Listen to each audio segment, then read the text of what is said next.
Okay, I'm rolling. We're leaving our favorite little farm in Hazelbrook, Blue Mountains.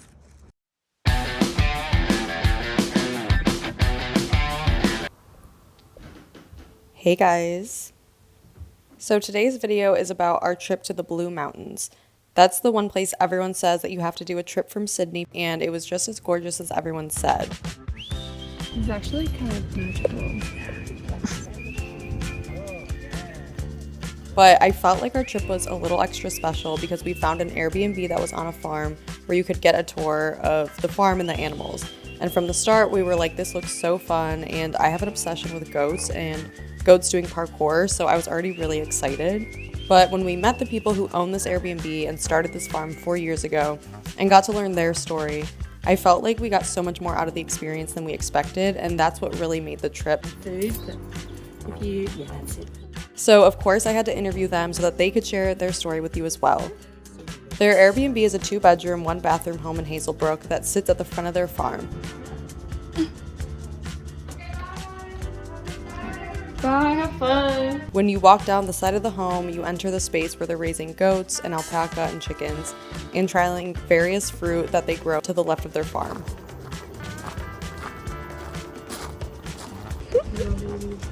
They want to eat their food. Yeah. Oh, they wanted them. On our second day there, they showed us around and explained how they grow berries, which we got to try, and other plants and trees that they're trying out, which you can see Dave is explaining here. We're trying to go for abundance being the key word, right? And we also got to pet the animals and learn about how all of this works. The next day, Kat and Clara were going on a hike that would have taken over an hour to get to by train and walking, and Rachel was very nice and drove them to it, and we could just tell how much they care about others and their guests.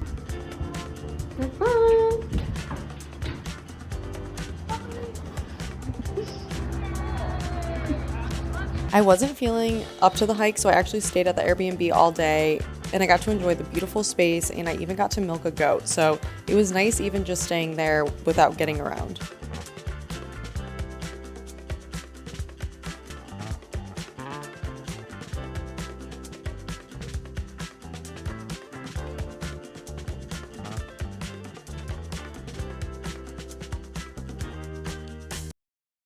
So, Rich and I. So Dave was offering guitar lessons, and I never learned guitar. Ended up marrying Dave. We laughed a lot. Yeah.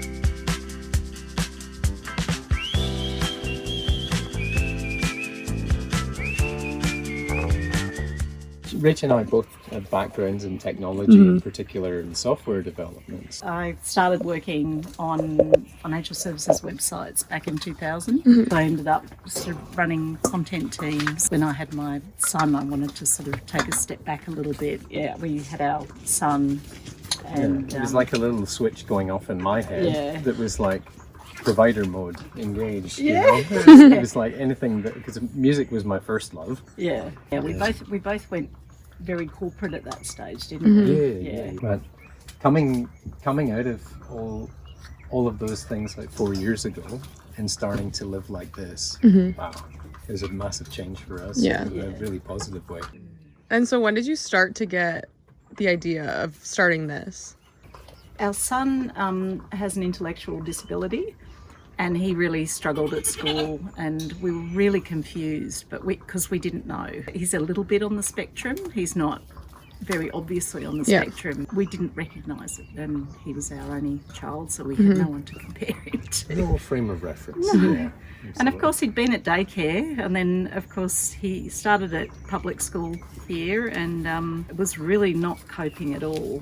Luca was also doing soccer at the time, but one of the dads there was homeschooling, and I had never heard of it really. I didn't understand what that was. When we realised that school wasn't working out, again YouTube came to the rescue. I saw there was a whole community of people who schooled their children at home. We homeschooled him for quite a few years. But then we were doing that in a unit or an apartment. A lot of his learning needs to be very hands-on. Yeah. Doing experiments or looking at plants and animals and that sort of thing. I said to Dave, right, okay, we need to move somewhere where there's a big garden. The Blue Mountains was it. Yeah.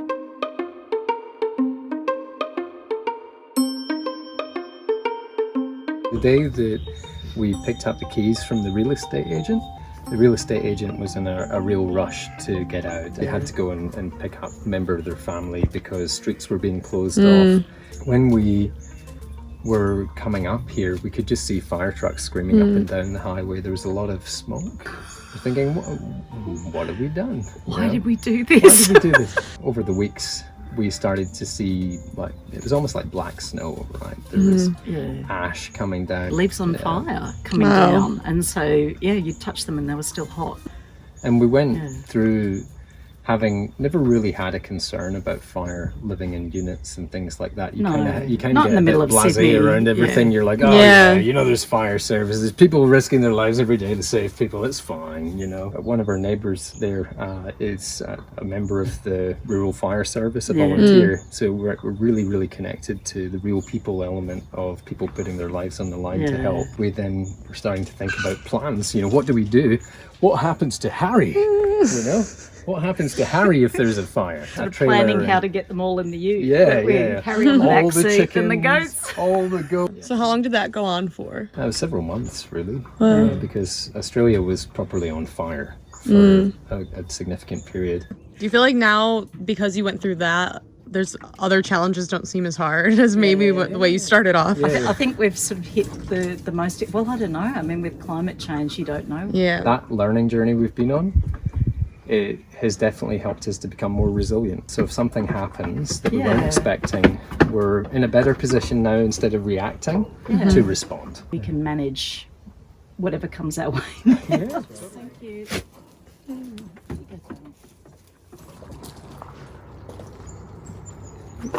So we just close this bit. We don't lock her in there. She'll let us know when she wants to get out.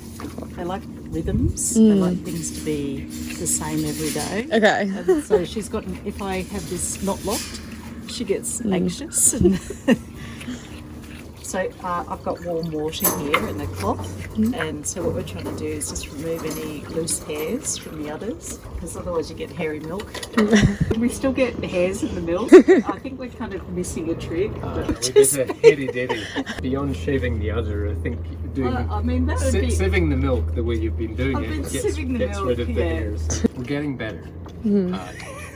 Everything. Slowly. Did you want to have a go? You might find it easier. Are you right-handed or left-handed? I'm right-handed.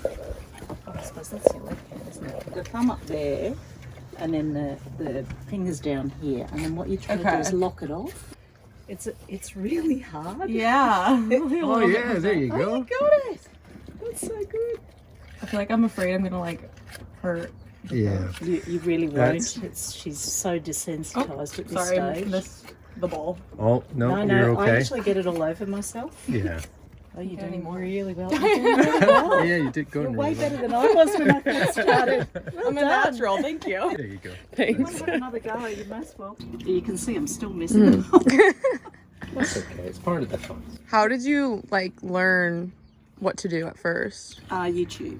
Okay. So a whole lot of people in the States that run Nigerian dwarf farms, and they get right into the detail from, you know, like they'll even show live births and how to deal with difficult births. So like it's like a science channel. It's not, you know, it's no longer entertainment. It's proper learning. It's fantastic. Edutainment. Edutainment. So if you separate the babies from the mum, you've got the sort of emotional aspect of doing that. They all cry. And it's like heartbreaking. Yeah. So we're trying to come up with a way of doing it where everybody's happy. I mean, obviously in the dairy industry, they would just remove the babies, you know, within a few days. But it doesn't work for us. Yeah, what we're doing is separating mum here and putting her with a friend overnight, but the babies are right next to her and can see her and can touch her through the wire. Okay. But what they can't do is nurse. And then that way we get a full udder in the morning, but we're not going to get as big a yield as a proper dairy. And then we're also trying to sell the babies over time. Okay. But we're trying to find like-minded people to sell them to. Rather than, you know, like anywhere too industrial. If we think back to where we were at when we came straight out of the city and came here, we didn't know how to build fencing. We didn't know how to do anything. fences are like a jigsaw puzzle. Yeah, and the thing is, for a lot of the time, I would be sitting working on stuff, you know, on the computer, working remotely, and I'd come out and then find over time, like Rich had built things like this, right? So the whole sort of milking stand is something that Rich had built. You know? Retaining wall over there for where that shed is, that's stuff that Rich had built as well. You know? It's good for learning new skills, isn't Yeah. it? After sitting for years sitting at a desk. The difference is there, right? Are Are you showing off your muscles? No, Darling? I'm showing off the tan line. You know? The tan line. She's had enough. So she lets me but know. not obvious. Can I do Just this? don't- of There course we you go. can. Yeah, absolutely. Right. So we've got a lovely hairy dairy here. Oh yes. You got that in a restaurant, I'm sure no one would say that. They'd be would like, just that's go, extra. "Extra protein." Yeah, proteinaceous goodness. Goodness, proteinaceous meat. There we are. So, it's a You good can way to see work. that's compost right there. So Hoosie's been there pooping all night and turn into wonderful things that plants like to feed on. And then you also have that from the Airbnb too, right? Because we've been putting the so coffee you're- in there. Yeah. So you're providing us compost to put in our garden and grow vegetables. Yeah. We're trying to be useful animals ourselves. You know? So it's looking after things, managing things the right way to encourage more growth, more habitat. While we're working with the accommodation up the top, and that's helping us to figure out what we're doing next, there's definitely a part that we love about sharing. So being able to have experiences here that will help people to get started with that hardest part. Let's look at getting started with the smallest thing Something you could small. get started with and see Yeah. how it could scale naturally. Yeah. And to realize we're not standing here as people who've been doing this for since we got out of bed, day one. We've been doing this for a very short period of time comparatively, but we've learned a lot in that time. Yeah. It's been an amazing thing for next year. It's crazy that these branches can hold that. This is Pieces of fruit here that you've ever seen, right? Where is it? Just a tiny little one starting to form. Yeah, I definitely feel that if you're not learning, you're not living, and that the best kind of humans we can be are those that, if we do learn something useful, that we can share for somebody who is actually interested. Pleasure in life is being able to just browse around. You were saying like when people stay in the Airbnb, it's helping you do this. We feel really grateful when people stay with us. It's allowing us to focus on the urban farm full time. We're not at a point where we're selling food at a market garden or anything like that. We've only just opened the Airbnb, but it provides enough of an income to keep us going while we sort of work out what else we need to do. It's offsetting the bills at the moment Yeah. while we try and figure out. But what the we're other gonna side of do. it is that we're not sure how Luca's going to go in terms of Long term, what we want to do is create an opportunity for him so that he can have something work-wise that's going to be that's ideally achievable, and so he has something that if he can't get a job, we've got something here that is relatively stable, and it means he can sort of relax and be at home. It's a really nice thing to do, and meeting wonderful people like yourself. We're at a point with the world where people are becoming more aware of the sorts of impact they can have locally by making better decisions. One of the hardest things with getting started is getting started and being able to make things more accessible. Rach and I, we started making some of our own videos as well, with the idea that we're trying to put a bit of fun into urban farming. So it's not presenting that, hey, we know everything. Look at our amazing homestead. It's kind of like, what, we're on this This is a journey. no-fail zone. The mistakes are what inform your next move. Having you come round and being able to show you some things like Yeah. this, that gives us a tremendous sense of well-being. We have been isolated for a long time, and it's me and Luca 24/7. So And Luca, you are very entertaining, but just saying. he is very entertaining. This is a really great way for us to reach out from where we are. It's nice to see also on the other side of us coming here to see like that you could create a different lifestyle than what you're kind of growing up taught that you could or like supposed to do, I guess, or how to make a living. I the honestly think life-limiting it's, views that we can end up encapsulating for no good reason other than we've absorbed it, I think it's part of our sort of growth as humans to sort of be in something, and then we get used to it, and then we start getting bored and we want to do something different. It's amazing how a child could also change your life. Yeah. Oh god, yeah. Yeah. At times where, you know, we might have felt like, oh wow, there's a lot going on, there's a lot that we're learning here. We wouldn't have been learning any of the things that we've learned, not just about life in general, but also about ourselves. Yeah. If it hadn't been for the journey we've gone on with Luca, it's been incredible. So he puts the animals to bed at night, and then we can talk about how we do that, and he just jumps in and does it now. It's like a habit, you know, like what we would consider to be normal parenting. You know, you say, bad child, you did something wrong, right? Or good child, you did the right thing. And with him, that does not work. And you said he's about 13 now? Yeah, that's right. So he's just about to turn 13. Yeah, we're about to take a trip to Colombia. Oh wow! So is it next week? Next week, next Saturday. Oh my goodness. Wow, that's exciting. I know. I'm gonna hold the fort. Yeah, Dave's in charge. Farmer Dave. Do you feel like being here has kind of helped him be at the state where he could do that, go on that trip? Oh, Yeah. 100%. Yeah, that's good. So the last time we went overseas to visit your family, he refused to go through customs. We'd already gone through, and he just went nuts. It's the freezing, and it's like, no, if you could just come through. And we couldn't go back through to get him. Oh wow! We had 10 minutes of negotiating, getting him to go through. Yeah. Like now, I don't think that's going to happen. But luckily, we found a really awesome school nearby, which has meant that Luke can now socialise and is going to parties and has a friend, and you know, the sort of normal things that kids would do. Yeah. So that's really good. Empathy has been something that he started to learn much more through close proximity to animals, where it was hard perhaps to relate to humans and human emotions. It became much easier to understand the impact of behaviours when it came to animals, because animals will let you know right away if they're not enjoying something. It becomes easier to recognise the signals. They want to eat their food. Yeah. Oh, okay. Them and them. I was like, what? Quite impressive.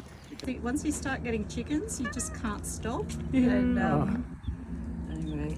Given that we've been here for 4 years, seeing the transformation for all of us, it's been an incredible journey. There's 30 kilos of mandarins, would you believe, right? Oh my gosh, so cute. She's right in there, Now you can loving the untie them. laces. Can you tie them though? That's part of growing up, darling.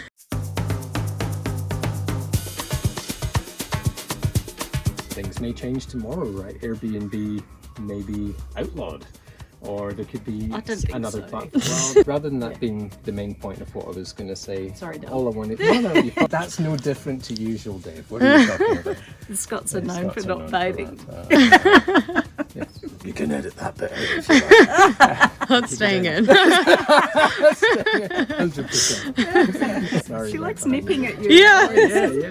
I think they like the stuff on my I shoes. think it's because you dressed like Oh, that, yeah. you know, it's the awesome. I do look like that. That's so funny. Oh my goodness, yes. Match. They're like, our missing, our missing cousin. Yes, absolutely. So there's flies going in my face. Oh, no, absolutely. That's a direct impact. The fly. The flies, watching, they're like, you're so connected to nature. I just want to land on you. You still smell of manure from From yesterday. yesterday. I was got the sitting tissue, I next to twisted him. it up and stuck it up my nose, and then out came a Oh my caterpillar. gosh. He literally jumped across the room. Yeah, Like, all the way I from thought, a oh my sitting god, there's a position. snake or something. Yeah. Okay, and how do you think that felt when, Yeah. you know, you said that I have no hair? I have plenty of hair in You all the do wrong have- places.